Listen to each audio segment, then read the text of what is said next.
Hello, and welcome back to Crit and Crit. I'm Scint, I'm Axion. and we are continuing our discussion of Mary Shelley's Frankenstein, or the Modern Prometheus, while we play through Castlevania Circle of...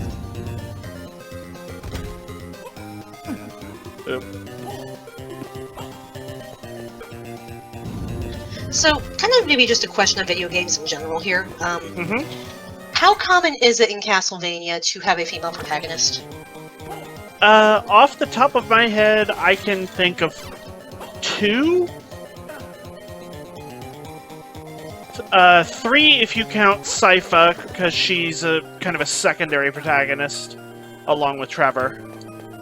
Okay. Out of how many? I wasn't done. And four if you count Bloodstained, which isn't officially part of Castlevania, but it's made by the same, by the guy who pretty much determined what modern Castlevania is after the NES, and uses a lot of the same tropes and mechanics and concepts. Out of how many? A lot. I'd say at least 20, probably closer to 30. Yeah, so not a lot. Even at the most generous, it's only 4.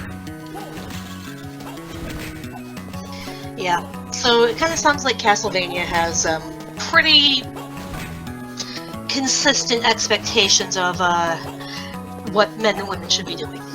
Yep. It's... There's probably a few others I'm forgetting. Let me think. There's Sypha from Castlevania 3, who's a secondary protagonist.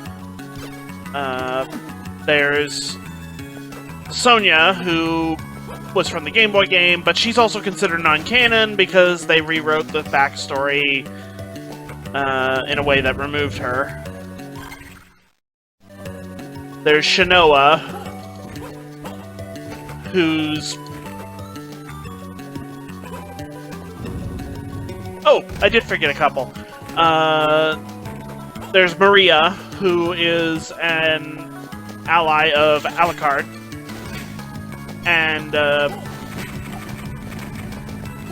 she does become playable in one of the games. And there's Charlotte, who's a sorceress from, I think, Portrait of Ruin, where you switch between her and Eric, the main character, the other main character, and they're on equal footing because you play them both and you just switch between which one you're controlling. But you can tell where I'm going with this. Yes, absolutely. It is definitely tilted heavily in favor of the guys. Yeah. So that's something I wanted to talk about with regards to Frankenstein, because it's a pretty interesting look at that in several respects, especially when you consider the author herself.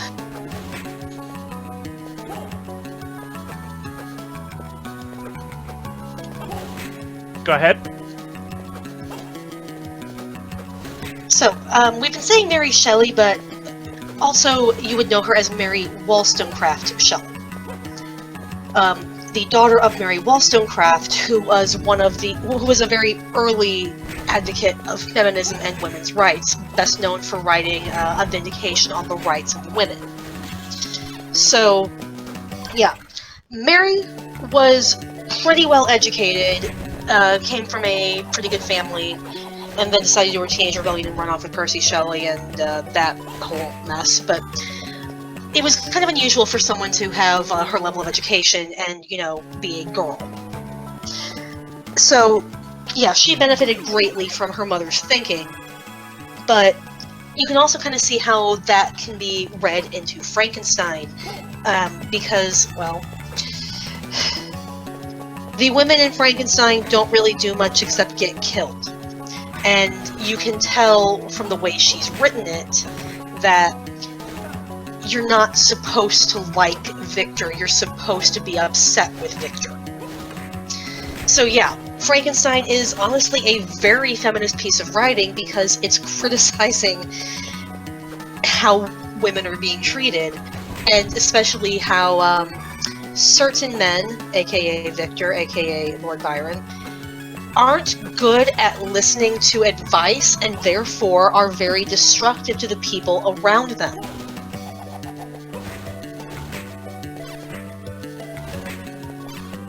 And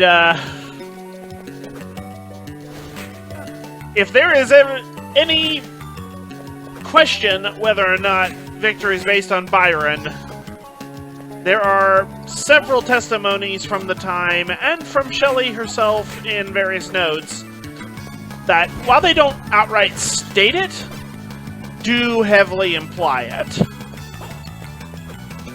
Not to mention that Byron was among the group of people that did this whole writing challenge where Frankenstein was conceived, and if I remember correctly, Shelley was the only one who actually finished hers. I believe so. But yeah, I think we talked about this when we did Dracula, because the other major work that come out of this was John Polidori's The Vampire, which has led to the meme, which I love. If you ever feel bad about yourself, remember that 3 days locked in a house with Lord Byron was enough to trauma spawn 2 distinct genres of supernatural horror. There's even a game based on it. We'll post the thing in post. It's hilarious. But, yeah. So, Elizabeth is probably one of the most obvious here, but she is only ever described as, how do I put this? The way Aerith is treated in fanfiction. She is incorruptibly pure pureness, just purity, and she makes everyone feel better by being around them. The saintly soul of Elizabeth shone like a shrine-dedicated lamp in our peaceful home. Her sympathy was ours, her smile, her soft voice, the sweet glance of her celestial eyes were ever there to bless and animate us. She was the living spirit of love to soften and attract. I might have become sullen in my study, rough through the ardor of my nature, but that she was there to subdue me to a semblance of her own gentleness. Elizabeth is just the most precious thing. And if there's anything I have to say about the Final Fantasy VII Remake thus far, given that I haven't played it, it's that I cannot thank it enough for giving Aerith a little more personality and showing that she can be a snarky troublemaker when she wants to. Okay, I'm gonna be honest. I've played about, 2 or 3 hours of Final Fantasy VII, and I never got the pureness from Aerith, because she was, I basically got as far as, hey, Cloud, you should go wear a dress, you got it, it'll be funny. Oh no, she absolutely had that kind of personality in the original game. It's not a change to her personality, it's a reminder to people who have had 20 years to forget that that's what she was actually like, because of... It must be the pink. Well, it's partially the pink, which I think is also one reason that they kind of sharpened her outfit to more red and less pink in the remake. Yeah, the main thing I remember about 7 was I was playing good old Blocky 7, or OG game, and I remember commenting to you that, okay, I know it's supposed to be a coat, but it looks like Rufus is wearing a wedding dress. I remember. But, yeah. And that's about the farthest I've made it into the game. I never got out of Midgar myself, so everything I know about FF7 from that point on is through cultural osmosis, basically. And no, FF7 will not be the next Final Fantasy we do on this show. You can't make me. But yeah, then there's Justine, who is framed for the murder of William Frankenstein, knows she's innocent but has no way to prove it, and is very, very calm and accepting of her impending death because she knows there's nothing she can do about it. So, yeah, she's also there just to basically be a loving, pure martyr to make Victor feel even worse about his failures. So, yeah. It's not uncommon in classic literature and even a lot of literature to this day. Hello, comic books, how are you doing? Get that fridge away from me, please. To have women be more props than actual characters in their own right with agency. Which sucks. Yeah, but Frankenstein honestly does take a sledgehammer to this because Victor is clearly painted as being in the wrong. No matter how much he protests, you can tell it's like, you did this to yourself, my man. So, in that regard, even though the female characters in this story don't get to do a whole lot, they're clearly meant to be painted in sympathetic light. And then, on the other hand, there's also Safi, Safi, I don't know how it's pronounced, who has the initiative to leave her home country and go clear to Germany to find her man. So, some of them have agency. But yeah, but more to the point, it's building a little bit off of our topic from the last episode where we talked about the roles of parents. And you can combine the two very easily when you look at motherhood. And the fact that Victor essentially tried to subvert that, go around the process of motherhood to become a truly single parent, and he was not really good at it. I was gonna say, like, you know how, have you ever seen the stories about how people who are trying to avoid trouble with the law on 4th of July hide their fireworks in the oven, forget they're in there, and turn on the oven? No, I haven't heard that. You hadn't? I've heard those stories for years. Alcohol's usually involved, that probably explains it, but... I also didn't grow up in an area where, like, fireworks were ever illegal. I grew up in Texas, in a rural region, and there wasn't a single time of the year that it was illegal to use fireworks. At least when I was growing up. That may have changed since. Possibly. Anyway, my point was more, Victor's foray into motherhood went over about as well as, oopsie, I turned the oven on the fireworks inside. Yeah, no, I got the reference. Or the, simile. Yeah, so, and it's not as though he's unaware of what mothering should be like. Like, he fawned over his mother, he misses her dearly, which is, I think, a large part in why he wanted to create life and conquer death. He wanted to bring back his mommy. Which, you know, that's fairly sympathetic until you do everything else Victor did. Or didn't do, is more accurate. And Elizabeth is described as basically being a surrogate mother to William in many regards, and I wonder if Victor saw her that way as well, because Elizabeth is kind, is gentle, is empathetic, is nurturing, is everything he is not. Had Elizabeth been notified about the creation, she probably would have been there to at least try to offer some sort of, you know, kindness to the poor thing. But, of course, Victor didn't want to tell her anything that would horrify her, so, you know, we can't obviously tell the fragile women about this, or the, this is where it backfires for him. Equally fragile men in his life, apparently. You just can't tell anybody, because then they have to take responsibility. But Victor lacks the capacity for stereotypical motherhood in the sense that mother is always expected to be the comforter at all costs, but this is also subverted with Mrs. Moritz. Remember how badly she treated Justine until very close to the end of her life. So, even though this is the stereotypical expectation of motherhood, it's not 100% guaranteed, and honestly, I think many people out in the real world can tell you, no, my mom was never the ideal mother, for a variety of reasons I'd rather not go into. Like, it doesn't work for everybody, but that's the expectation that women are expected to fit into. That's pretty much Elizabeth's only purpose, is we adopted her and we've hoped your entire life that you two would marry. Elizabeth has never been able to have any sort of life outside of this or any ambition outside of this, and in fact is continually pushed back on the back burner every time Victor has a sad. No questions asked. Victor needs to leave the country to go do, quote, research. She's just a little sad at being abandoned again. So, yeah, I don't think Frankenstein is explicitly anti-man.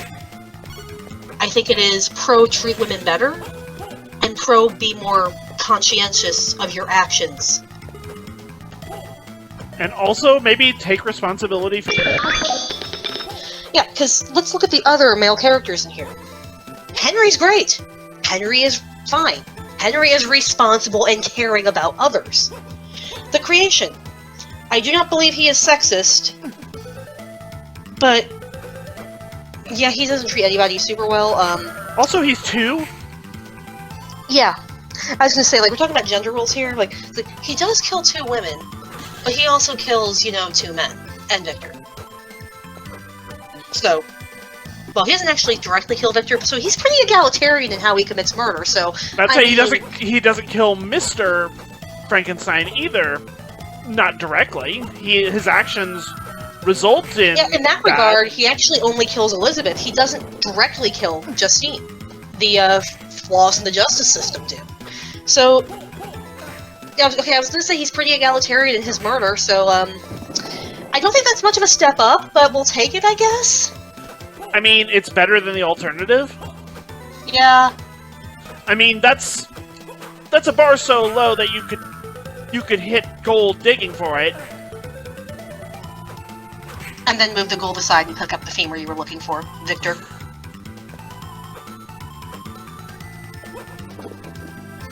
That got weird.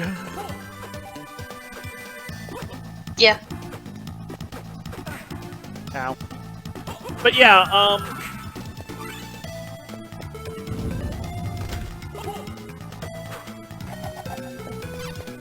who else? Who else have we not considered? Honestly, I was kind of just looking at the main characters. We could also look at Robert Walton and his sister. His sister has essentially no role in the book other than receive letter. She's a set piece, basically. She's the excuse for telling the story.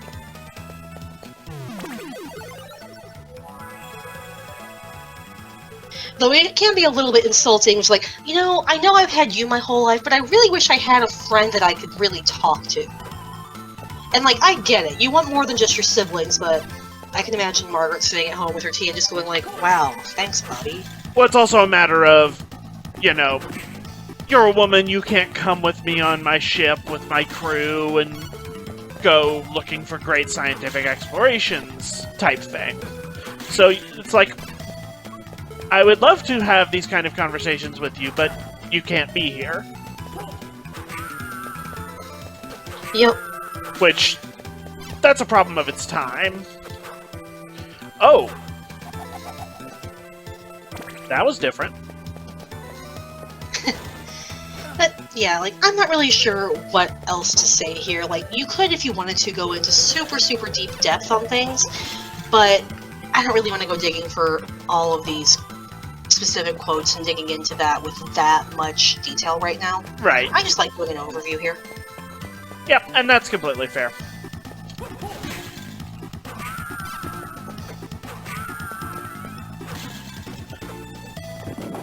Well, if there's nothing further, then I think we're done with this particular topic.